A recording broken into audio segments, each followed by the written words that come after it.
Hello दोस्तो, आजच्या नवीन कथेमध्ये आपल्या सर्वांचं स्वागत आहे. आजच्या नवीन कथेचं नाव आहे थाळी त्या रिकाम्या खुर्चीवरची. संध्याकाळचे 6:30 वाजले की सखूबाईच्या घरातून एकच सुगंध दरवळायचा.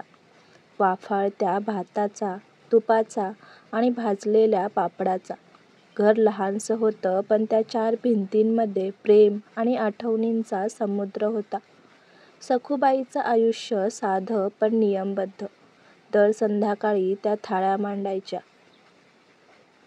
स्वतःसाठी, मोठ्या सुनेसाठी, लहान मुलासाठी आणि एका रिकाम्या खुर्चीसमोर आणखी एक थाळी.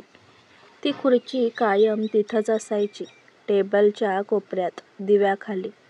त्यावर कधी कोणी बसलं नाही. थाळी मात्र रोज मांडली जायची.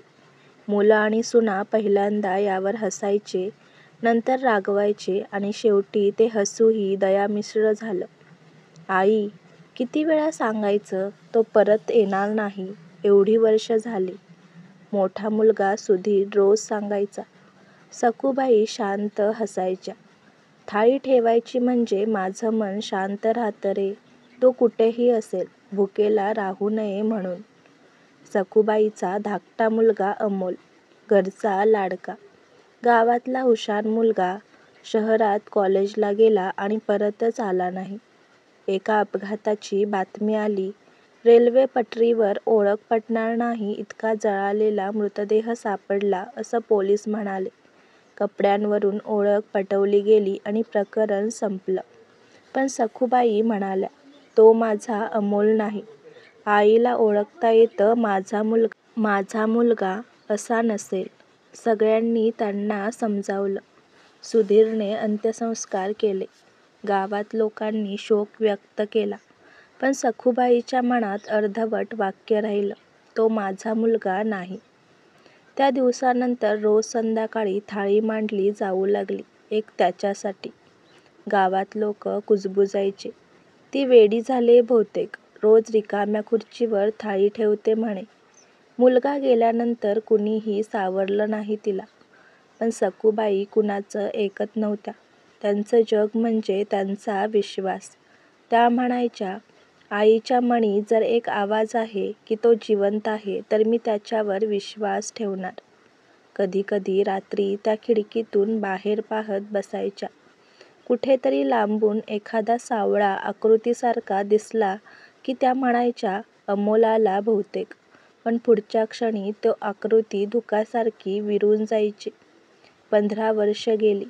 मुलं मोठी झाली, नोकरीवर गेली, नाती परदेशात. पण आईचं रोजचं काम तसंच. भात, आमटी, 2 पोळ्या आणि त्या खुर्चीसमोर थाळी. एके दिवशी सुधीर चिडून म्हणाला, आई, आता पुरे. एवढ्या वर्षांनीही तुला खात्री नाही का? त्या थाळीचा काही अर्थ नाही. सासूबाई शांतपणे म्हणाल्या,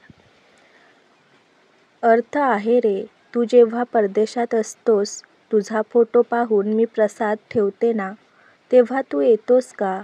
पण मला वाटतं तू जवळ आहेस. ही थाळीही तशीच आहे. अमोल कुठेतरी जिवंत आहे आणि माझं प्रेम त्याच्यापर्यंत पोहोचतंय. सुधीर काही बोलू शकला नाही. त्याला वाटलं आईचा वेडेपणा म्हणजे खरं तर तिचं प्रेम होतं. तो दिवस खास होता. पहिला पाऊस, घराभोवती वारा, विजांचा कडकडाट. आईनं आज ही थाळी मांडली, पण तिच्या चेहऱ्यावर एक वेगळी शांतता होती. पाऊस वाढत होता. अचानक दारावर टकटक झाली. सुधीरने दरवाजा उघडला आणि थबकला. दारात एक माणूस उभा होता. ओला, थकलेला, पण नजरेत परिचय. सुधीर, मी अमोल. सगळं थांबलं. क्षणभर सगळ्यांना वाटलं हे स्वप्न आहे. पण त्या ओळखीच्या डोळ्यांनी, त्या आवाजानं, त्या नावानं घरात वीज गेल्यासारखं झालं. सखूबाई बाहेर आल्या. त्यांनी त्या माणसाकडे पाहिलं आणि क्षणभर निशब्द झाल्या. मी म्हणतच होते, तो माझा अमोल नाही होता. माझा मुलगा जिवंत आहे. त्या धावत पुढे गेला आणि त्याला मिठी मारली. अमोलनं सांगितलं, त्या काळी कॉलेज संपल्यावर त्याला शहरात काही चुकीच्या लोकांनी फसवलं. त्याचं पाकीट, ओळखपत्र सगळं चोरीला गेलं. तो जखमी अवस्थेत हॉस्पिटलमध्ये होता, पण नाव वेगळं लिहिलं गेलं आणि गावाशी संपर्क झाला नाही. ज्याचा मृतदेह सापडला होता तो दुसराच होता, पण कपडे अमोलचे होते. त्या गोंधळात तोच मेला असं समजलं गेलं. अमोलनं आयुष्य नव्याने सुरू केलं. कामधंदा मिळवला, थोडा उभा राहिला आणि आता परतला. तो म्हणाला, आई, मी रोज आठवायचो तुला, पण तुमचा पत्ता, संपर्क काही सापडत नव्हता. आज शेवटी एक जुना गावचा मित्र भेटला आणि मी धावत आलो. त्या रात्री सखूबाईने पुन्हा थाळ्या मांडल्या. सुधीर, सुना, नातं, नातवंड आणि अमोल सगळे बसले होते. रिकामी खुर्ची मात्र आता भरलेली होती. आई म्हणाली, पहा, ही थाळी कधी रिकामी नव्हती. आईचं प्रेम जेवणापेक्षा जास्त पोहोचतं. त्या रात्री सगळ्यांनी एकत्र जेवण केलं.